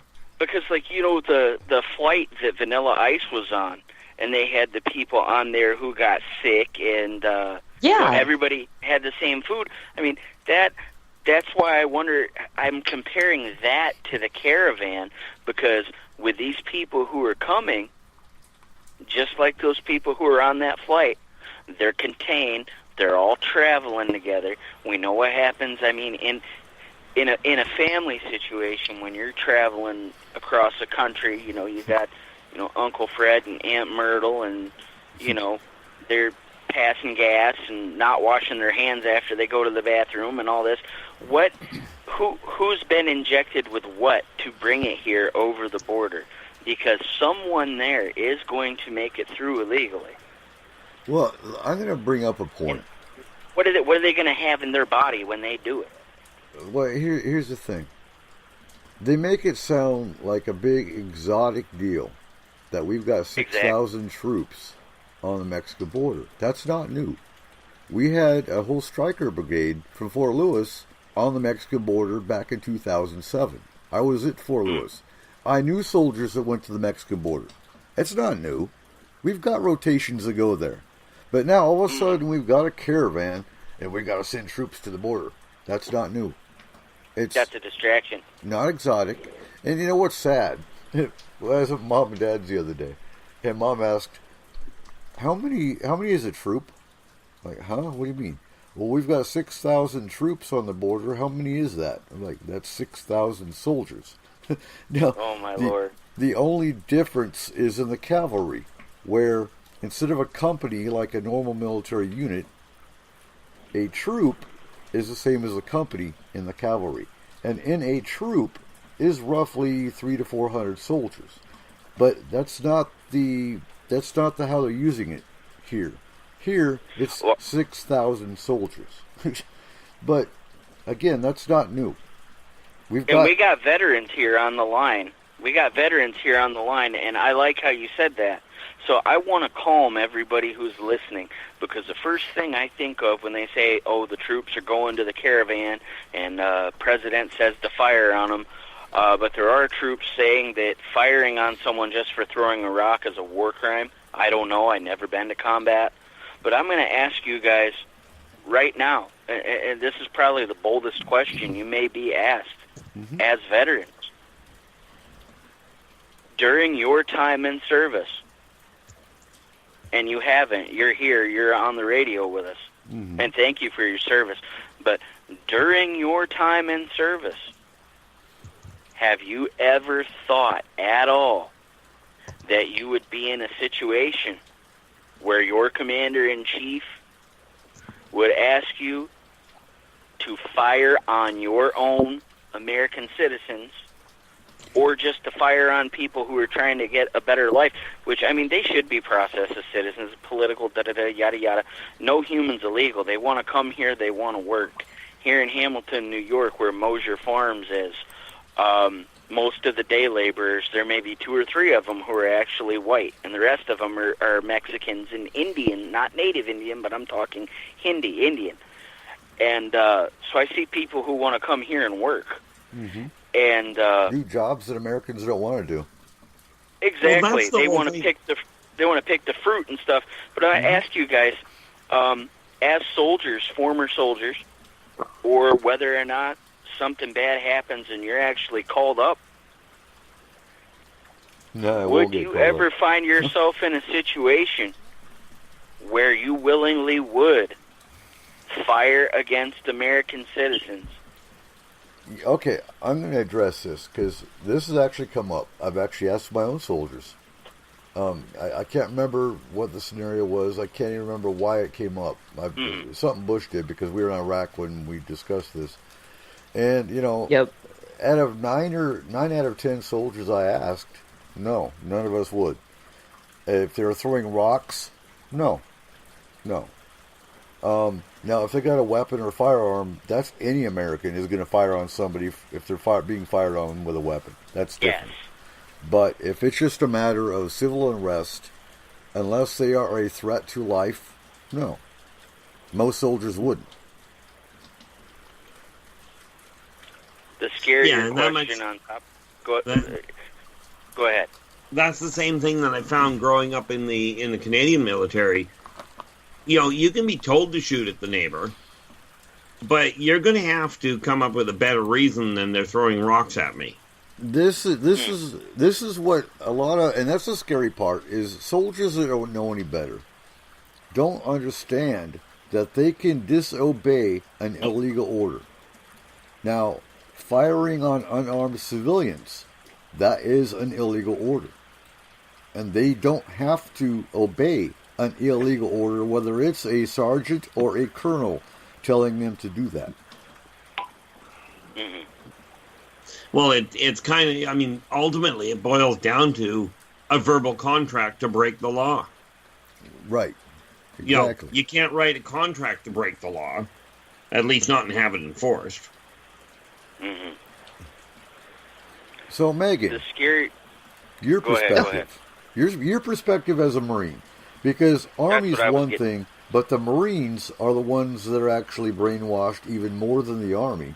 And I don't say that disrespectfully. Yeah. It's a known fact. The Marines are the ones that are trained, and maybe you can clarify this, because I've actually heard rumors that the Marines actually sign a contract that they will never disobey orders and that they will shoot regardless.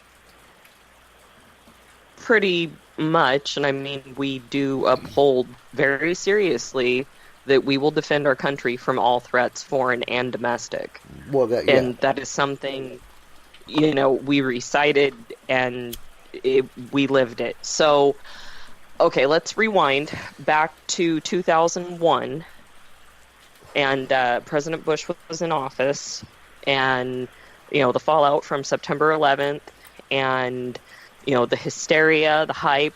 We wanted answers. You know, we wanted payback to somebody. You know, the country was very hurt emotionally. I mean, this was technically the first attack on American soil. You know, I just want everybody to go back and really think about the shock value of that. And then fast forward to 2003 when we actually invaded. Mm-hmm. There was a very large time gap. You know, it wasn't instant payback. It was very slow. A lot of people were even angered about even, you know, us going in 2003.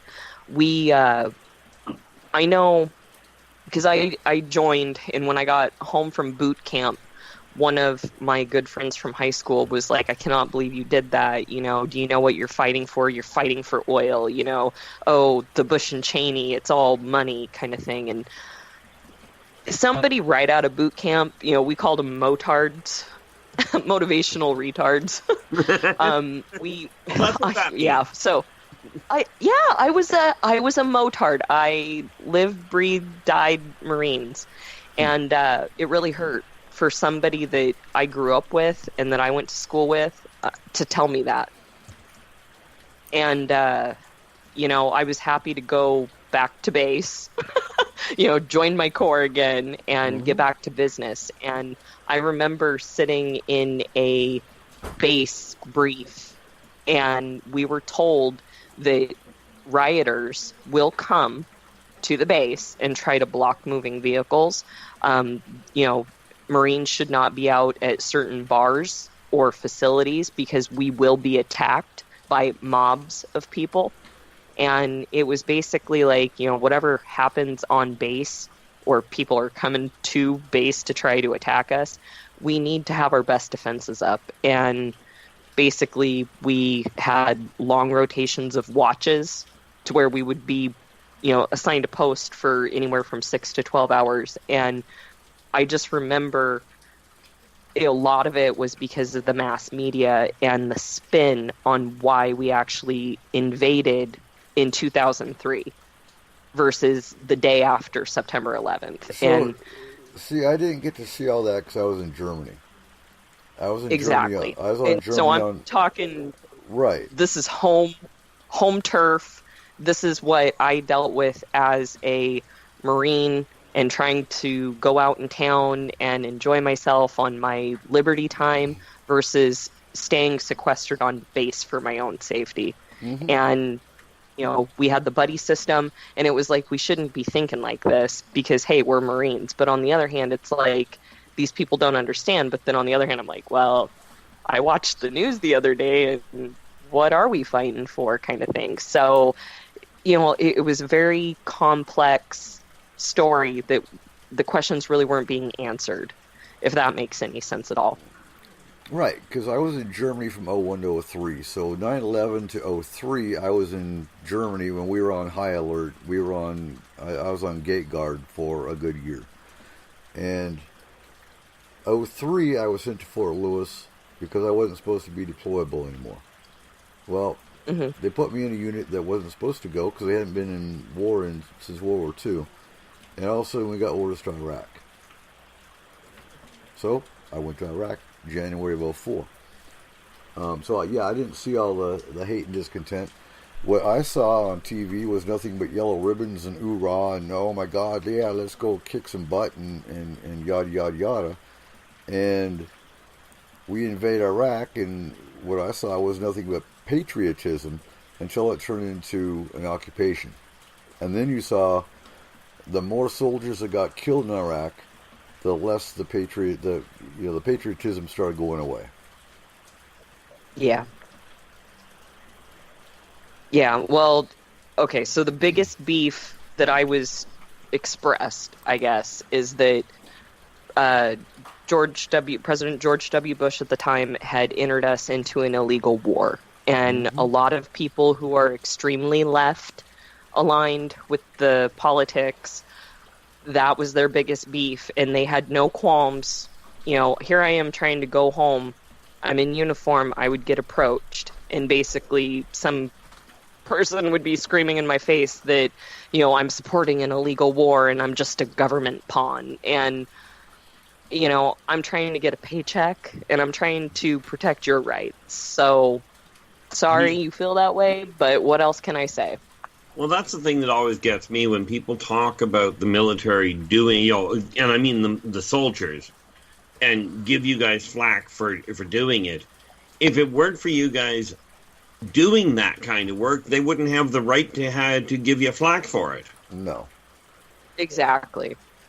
But, well, and to be very clear, we were not instructed ever to fire on unarmed civilians, but if we feared for our lives, which would take a lot, right, we would be allowed to engage. And engage was the key word.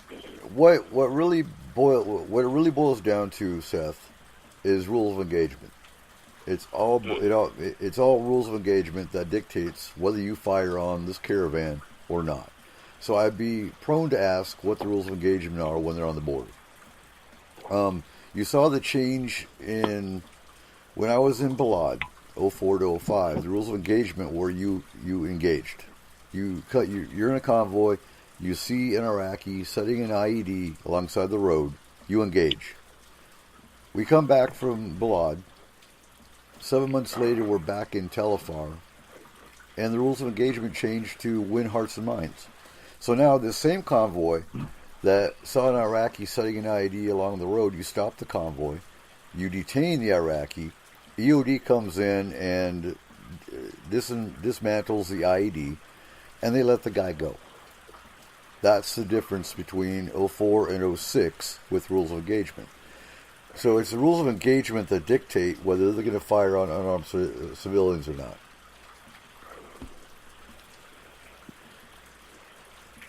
Do you think from the top down that the Bilderbergs have a say in which rules of engagement you follow? And do you think it has to do with population control or just flat out a real-life game of Risk with human players? Right now, I'm really not sure. With how much the Bilderbergs seem to be entwined with the UN, they would have to be able to make rules on like amendments to the rules of engagement. I'm sure they themselves didn't with every country. Well, I'm sure they didn't see this coming because the last Bilderberg meeting was in June. Yeah, So- no, I really don't think that Bilderberg has anything to do with the rules of engagement. I mean, that is essentially what the Geneva Convention is for, and that predates Bilderberg. That's No. just my 2 cents. But does it? Can I ask you a question? Have the rules of engagement changed at all in any way, shape, or form from the Geneva Convention? Rules of engagement is dictated by operation. Geneva Convention has nothing to do with rules, the row. The row is dictated by unit and by what the mission is. So wouldn't it be possible that they know what what our units are going into each time? Not each time, but like in general. No. Could it not already be planned? That would be a U.S. decision. That would be whatever general is in charge of that particular unit and that particular mission. Speaking of generals now, one fellow who attended the Bilderberg meetings was General Petraeus, and we know what happened to him regarding giving secret information to his mistress. Now, that being said, do we think that either A, he was directed to plant a seed from the Bilderbergs to tell her something that she would disseminate to throw people off, or B, do you think him trying to impress his side chick says, hey, baby, I went to the Bilderberg meeting and this is what I found out? I think some of them are human and they make mistakes. And I think if they make mistakes, they embarrass the higher-ups and they get exposed. I think some of them don't want to play the game, so they get shown to be corrupt when they're really not. Look at General Franks. I know General Franks personally. I was in Third Army, and General Franks was awesome. So I don't remember all the details of what happened to him, but he was a soldier's general. In other words, a good officer. The good officers are the ones that don't want to play the game because they know it's corrupt, and they won't play the game, so they get outed. And I know you've got them in the Marines, too. Now, this last June, I'm just going to say this real quick because I know we're winding down.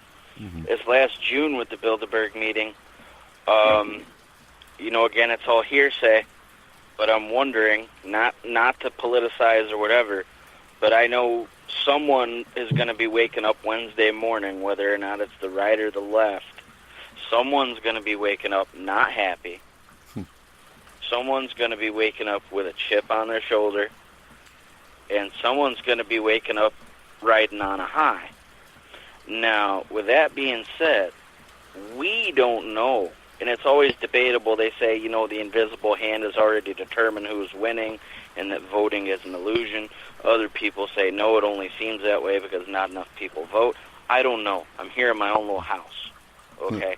I can assume, but we all know what assume spells when you break it up.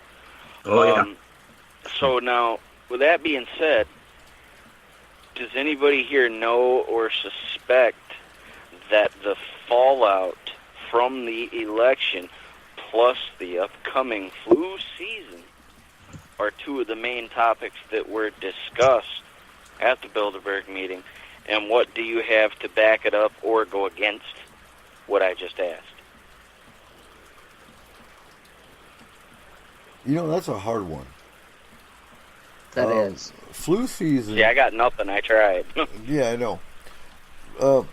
Flu season comes up every year. They never have the right vaccine for it. I don't ever take the flu vaccine because, well, I was forced to for 19 and a half years in the Army. I'm not going to do it anymore. It doesn't work anyway. To me, it's all experimental crap. Well, let's face it, they're taking the most prominent flu from the year before and utilizing it. And it morphs every year. Yeah. So, but they push it every year. So, I'm sure, you know, to me, I almost want to call it bioterrorism. I know it's not. I think it's, I don't know if it's natural. I don't know if it's government made. But I'm not going to put myself or my family at risk by taking their crap. I've had enough stuff injected in me in the Army, so I'm not going to do that anymore. Party pooper. But Bilderbergs behind it or discussing it, who's to say? I think they have their hand with the CDC.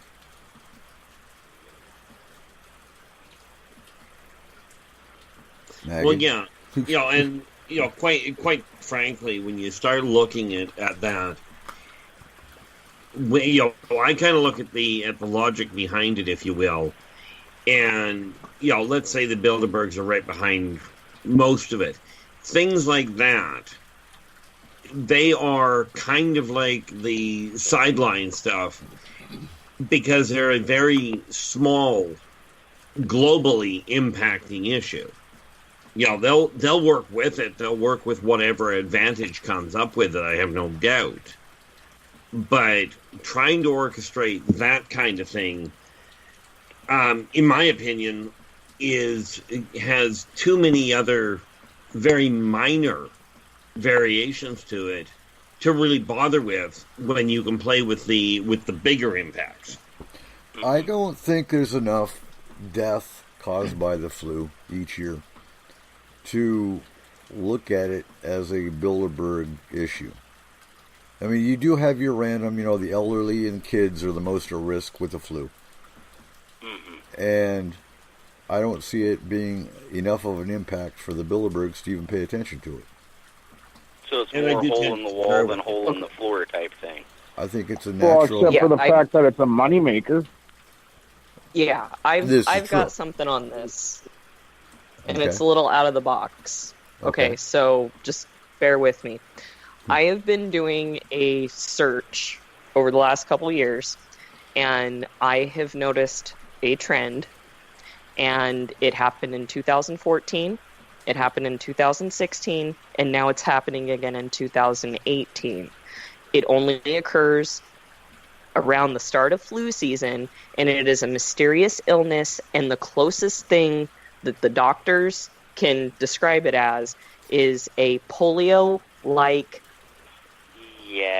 autoimmune disease, which they are dubbing AFM, which is acute flaccid myelitis. And correct me if I'm wrong on the... In children under the age of 16. And they have not came out and correlated it with flu shots, but I was doing some research for this talk, in 1986, the National Vaccine Injury Compensation Program was formulated. I actually looked up some of the numbers on there. The flu shot is the most, I guess, compensated shot available. And surprisingly, like, the measles shot is the lesser of all of them. So I thought I was backwards on that, but I double-checked my numbers, and yes, per capita, the flu shot, it is dealt out the most, as well as the most compensated, and they only count the paid compensation claims, not the ones that they've denied. So the question would be, who on the Bilderbergs has involvement with the pharmaceutical companies? Well, you've got Bayer, you've got Monsanto people. Oh, yeah. Bayer, yep. Pfizer, that's true. You've got the AstraZeneca group, but I believe that they were just bought out. GlaxoSmithKline.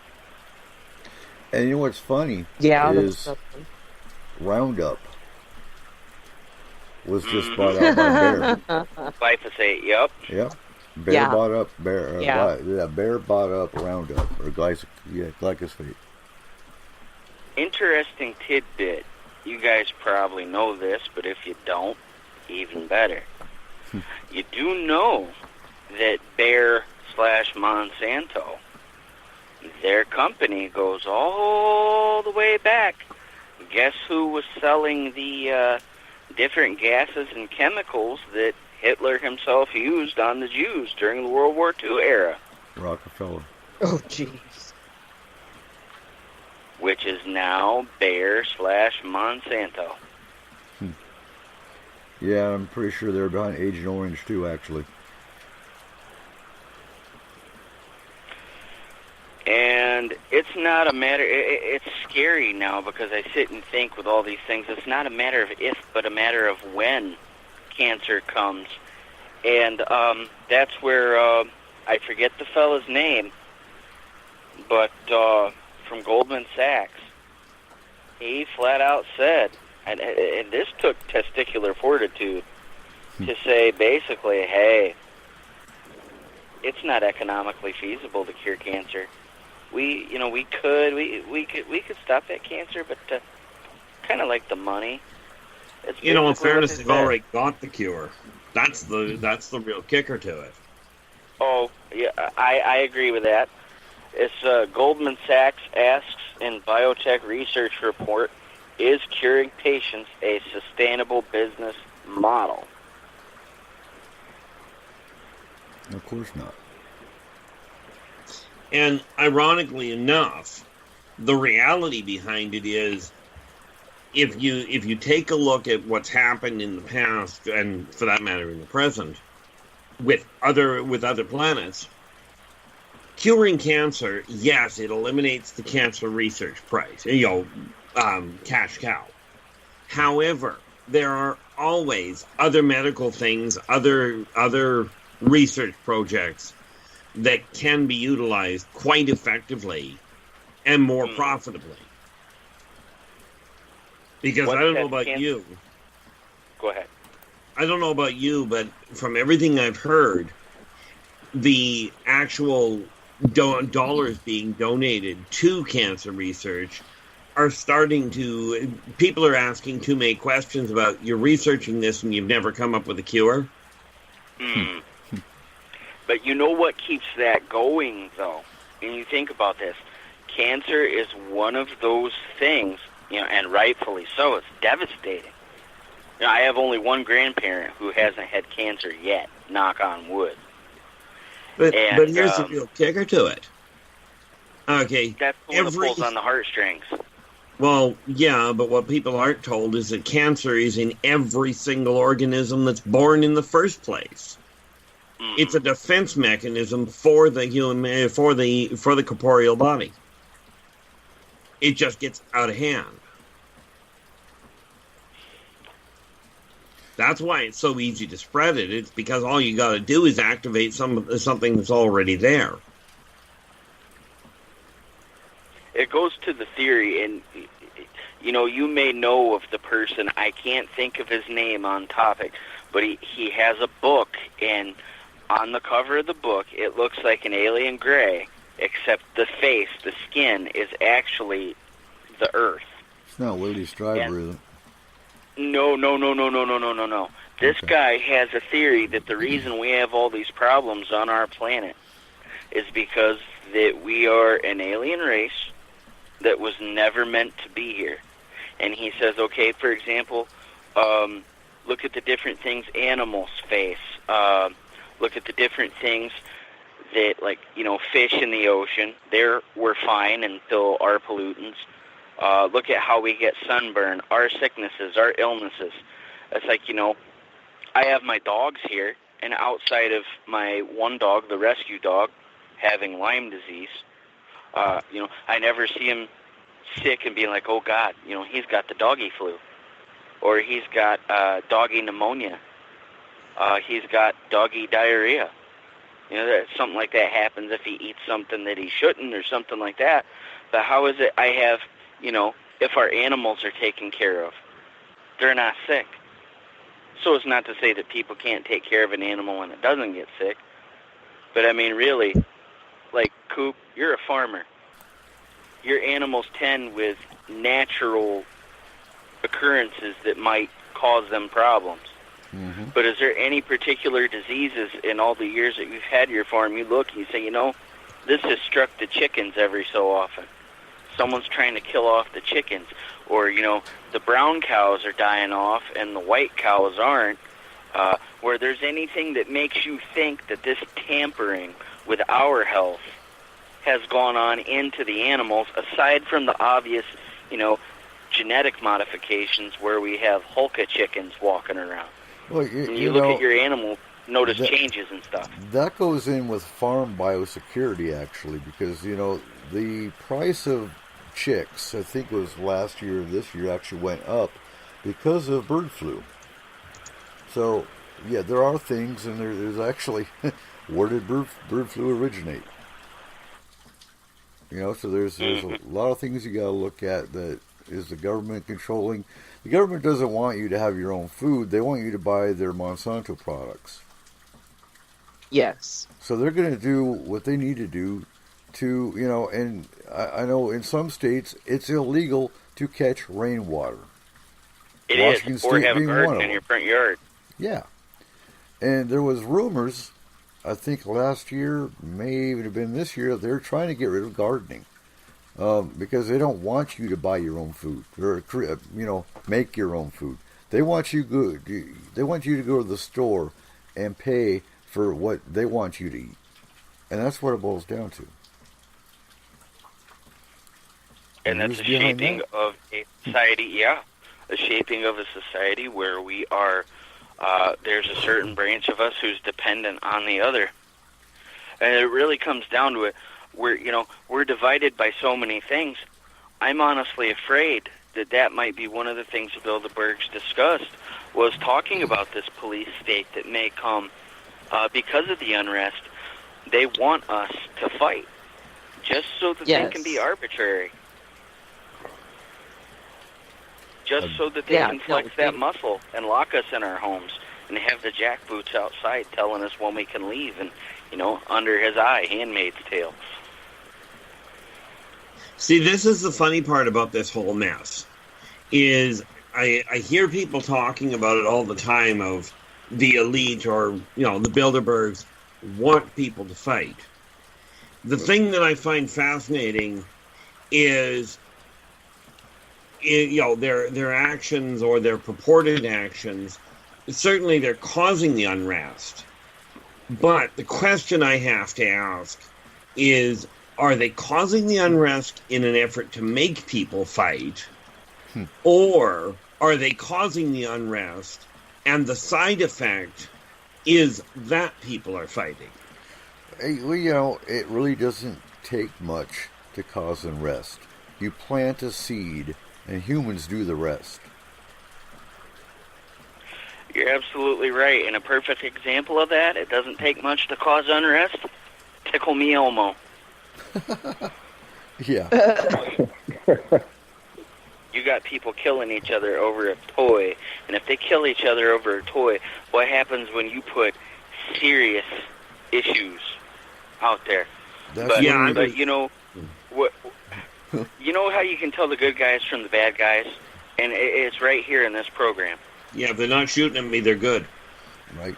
Well, not only that, but we don't have a problem discussing what's going on in our heads in front of all the people who have decided to take the time and humble every one of us by listening and giving us a platform.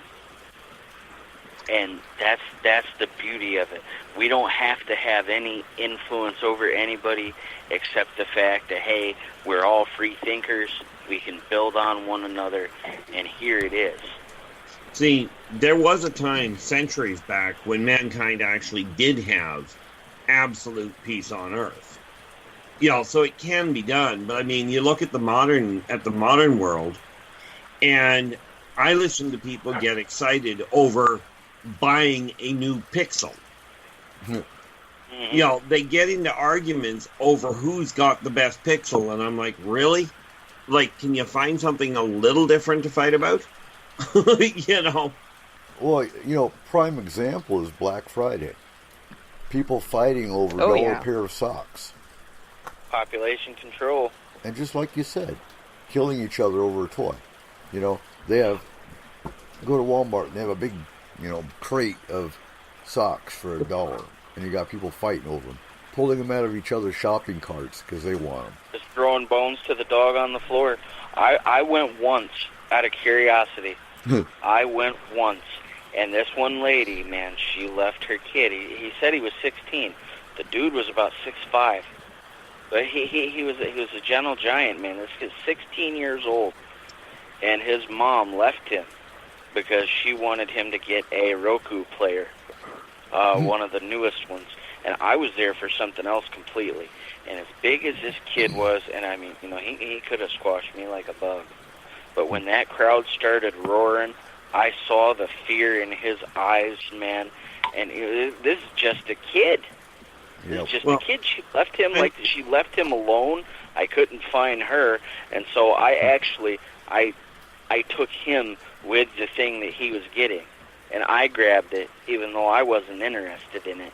And I grabbed it, and I held on to it, and they left him alone. And while they were all over there fighting, I said, go find your mom, but you don't act like you got this.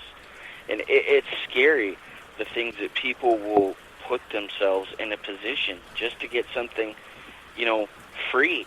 And really, they want to see. I mean, imagine you take these times and you make them harsher. And instead of that 65-inch TV, instead of that new gaming system or that new Pixel, what's going to happen when that's the last case of water on the shelf? Yep. What's going to happen when that's the last loaf of bread on the shelf? You think it's bad over a Nintendo? Put some real implications there. That's scary. They have no idea.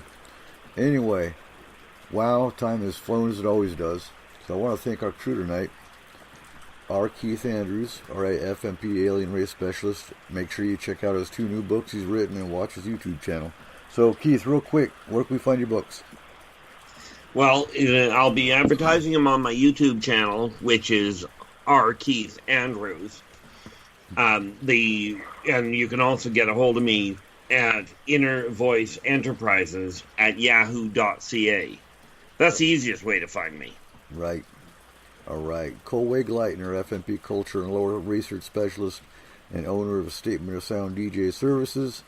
Megan Gehring, our FMP Security Team and Astral Team on the Missing Persons Division. And Seth Kinsey, our new voice for tonight of Dark 30. Where can we find your your show? Well, you're going to go to the Dark 30 Facebook page. You're going to see the microphone with the Coexist logo on there. I am also starting a Zello channel. I will talk more about that. But before you go looking for me, I want you to look up Hoodie Dat and Birdman Jr. and you listen to their music on Music Money Mayhem Facebook page. They are the music behind what I do.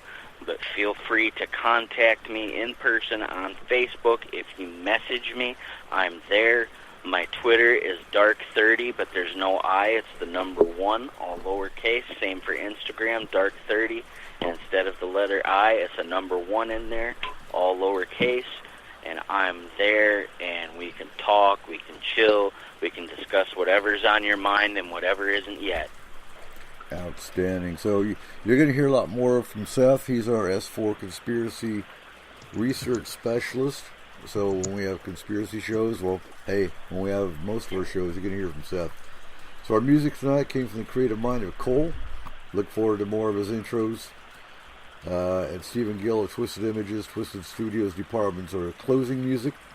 As always, you can catch us 4 on the Fringe FM every Saturday night at midnight Pacific Standard Time and KSU 90.1 FM Saturdays for our local listeners from 10 to 12. They're always going to be our pre-recorded shows. November 10th, next week, is our Veterans Day show.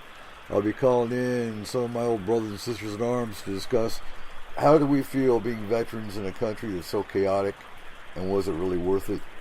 Is this really the behavior we see today that we fought for? Going to be a pretty intense show, I can guarantee that. So thank you again for listening to S4. Keep your eyes to the skies. Remember, it's you that gives us a reason to produce S4. Have a great week, S4ians.